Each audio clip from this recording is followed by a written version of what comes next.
L'Allemagne subit vraiment, vraiment les conséquences. Regardons ce que cette femme a à dire. Le danger ne vient pas de l'extérieur, il vient de l'intérieur. Il s'élève des élites mondialistes à Bruxelles et dans trop de capitales européennes.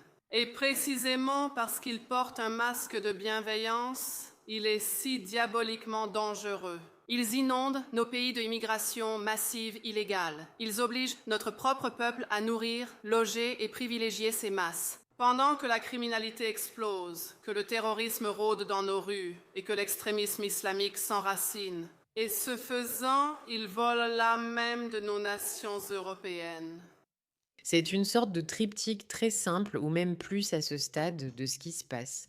Votre gouvernement est faible et la population n'exige rien de son gouvernement, ce qui permet des politiques absurdes laissant entrer des entités dangereuses. Ensuite, le pays n'a plus la capacité de se défendre lui-même et il réclame un gouvernement fort pour dire d'accord, il faut que quelque chose change. Ces personnes qui ont été requalifiées, vous savez, comme des exemples d'altruisme, d'empathie suicidaire dont nous avons parlé, dire que ces immigrés n'ont nulle part où aller et qu'on devrait les accueillir est très gentil. Sauf que lorsque ces émigrants arrivent, ce qu'ils finissent par faire, c'est violer des enfants et tout faire pour détruire la culture qui n'est pas préservée. Vous voyez, lorsque vous permettez à une entité dangereuse d'entrer chez vous, ce que vous dites, c'est que votre maison ne vaut pas la peine d'être protégée.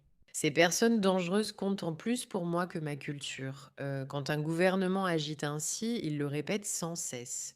Et voilà le problème. Les habitants de ces pays en ont tout simplement assez. C'est pourquoi vous voyez une montée.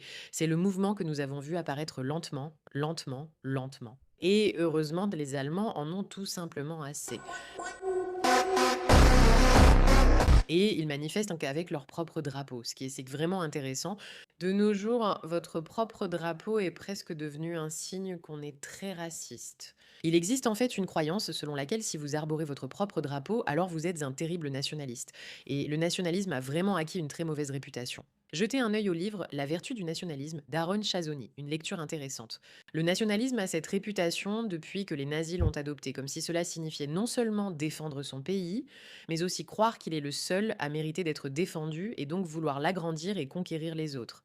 Cela relève de l'impérialisme. C'est la croyance selon laquelle vous devriez dominer d'autres sociétés parce que vous êtes supérieur. Le nationalisme, c'est la conviction que mes frontières, ma culture, l'endroit d'où je viens valent la peine d'être défendus.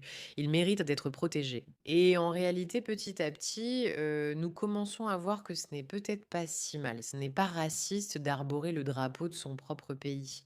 Un Allemand ne devrait pas être perçu comme quelqu'un qui déteste tout le monde simplement parce qu'il porte le drapeau allemand. Ce n'est pas ce que cela signifie. Cela signifie que vous croyez que votre pays mérite d'être protégé et défendu.